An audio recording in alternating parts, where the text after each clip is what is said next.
Good Tuesday morning, St. John's Church. I hope and pray you are well. This week we're coming to you on Tuesday rather than Monday. Some weeks every now and then that happens, so I know you understand.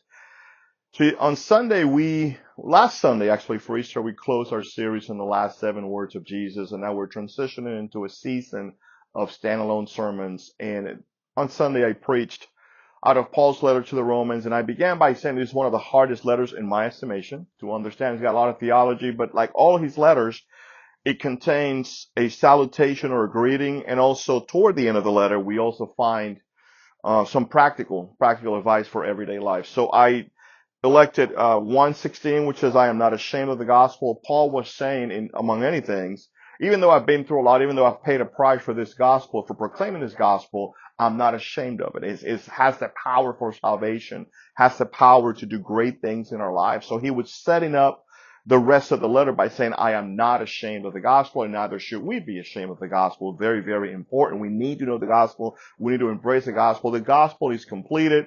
None of us get to edit it. We just need to share it and not be ashamed of it. And then I skipped over to chapter 12, verses 1 and 2, where he says, "Therefore I urge you, brothers and sisters, to offer yourselves as living sacrifices. This is our spiritual act of worship." And then he says, "Do not be conformed to the patterns of this world, but be transformed." So he's saying to the church in Rome, and he's saying to the church in Sarasota, you have 2 options. You're either going to go with the flow, which is what most people do, or you're going to go with Christ, which is against the flow, which is much harder. But when we really think about it, the alternative is not great. So we are called to be transformed, people of transformation, not people of confirmation. And I think that is so important that we are reminded of that. As I closed the sermon, I offer a quote, actually a question rather, that John Wesley used to ask the participants among his small groups back many, many years ago. And the question really, these questions are meant to penetrate to the core of who we are and to help us remain accountable.